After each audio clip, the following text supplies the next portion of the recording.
Hey, Mark and Joey here on a Saturday, a Labor Day weekend, and we're working this weekend because we kind of took last week off, last week of August here, and Joey got a ton of golf in, beautiful weather, so we're getting back and finishing up our NFL camps because the NFL starts Thursday, so we had to get this done. It's also the division, funny enough, where the biggest change happened the other day with Andrew Luck's retirement and injury. We've gone through those two teams. We're now to the two teams that we're going to think are going to be, fighting for the bottom side or at least second place or third place in this division, as we don't know where the Colts are going to go. But Tennessee Titans, not a whole lot of change in the offseason here. Don't see a whole lot of movement as far as what they did last year as a record.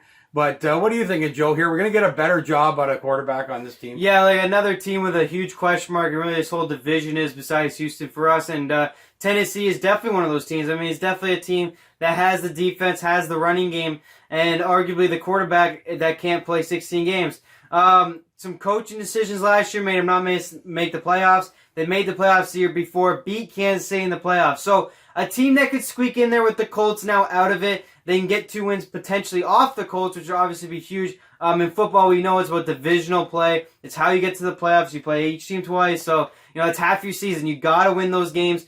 And this is a team in Tennessee that I could see sweeping the Colts and maybe even Jacksonville. Tennessee needs a quarterback to play 16 games. And what they've done here now is taken 2 quarterbacks that usually play 8 games and then get injured together. And they might be able to get 16 games with 8 games from each quarterback and put it together. And I don't think it's the worst idea. I mean, Ryan Tannehill, in his time in Miami, has a great record, has great stats, but could not stay healthy. Mariota's stats are great, mostly around running and controlling the ball, not making too many mistakes. But he has a winning record overall, and it's only when he goes down that they couldn't put up any points and couldn't win games. So, the interesting big question mark in Tennessee. Yeah, and the only question mark I have is you got 2 different style quarterbacks.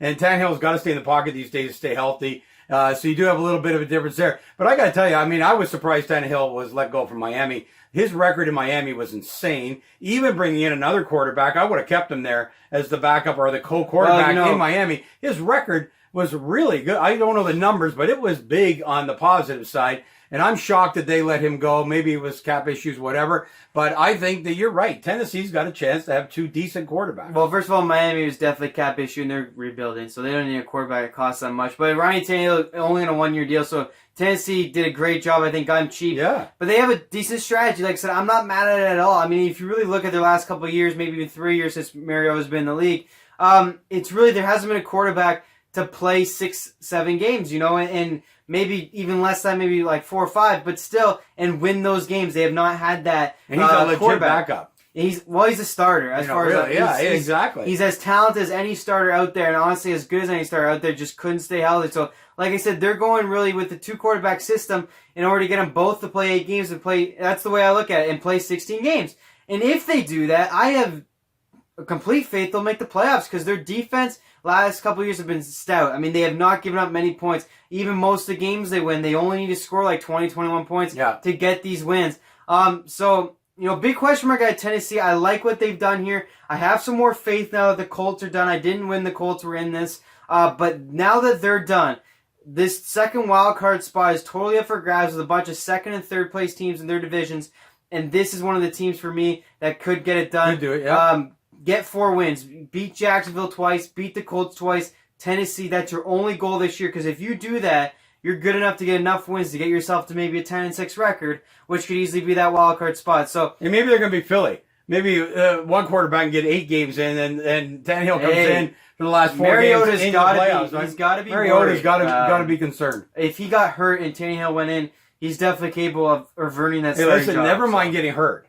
If he's not playing well and this team's not winning, you've got a now established number 1 quarterback whose only issue was ever health. Yeah. Oh. I mean, I'd be worried, period. So it'll be interesting to see what happens depending on how they start. And that might be what he needs, a light lit under his butt here that he needs to perform. And maybe that's what we'll get out of this. Well, yeah, I totally agree with you there. The GM and coach have really pushed the envelope with him and said, we've gotten you a defense. We've gotten you a running game in Derrick Henry. And, an offensive line that can carry that. And we have made the playoffs not on your coattails. Really, obviously your record's been better than when we put backups in. Sure. But as a starter, you're not that impressive. You've been good enough, and that's all you've been so far. And I like him, and I'm not against him, but this is pushing the envelope here. They went out and, like you said, he's not a backup quarterback. He's a starter that's forced to be a backup because of health. That if any given moment, Ryan Tannehill can easily go in here and pull off an incredible season with the Tennessee Titans. And if he stayed healthy, could take him to Super Bowl.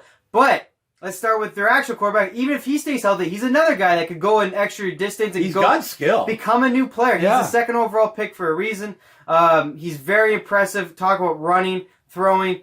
So they got 2 quarterbacks with all this potential, with a good enough team around them that they just need one of these guys to light it up this year, and they could definitely be that playoff team that shocks us all and get in the first round. I got to say here, you've talked a little bit. I wasn't as much on board with them. Maybe it was the whole Colts blurry thing for me. It was the Colts. Colts blurred our with them kind of out of it now. I really haven't spent a lot of time on Tennessee because I kind of dismissed them. But some of the stuff that you're mentioning here is reality. I think that does set them up for a pretty good season. I had originally said Colts and Houston were just going to switch positions.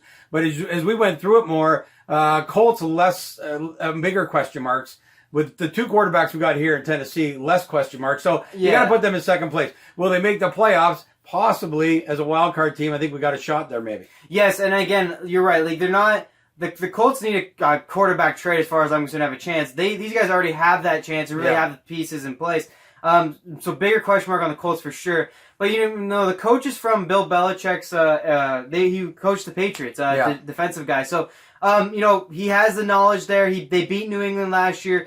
He has Deion Lewis, too, in that backfield as well that had a great season. Malcolm Butler on defense. So he steals a couple New England players as well that has familiarity with these players.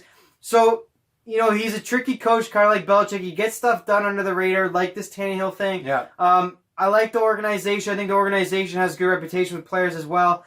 So, it's just one of those teams that has more together than others.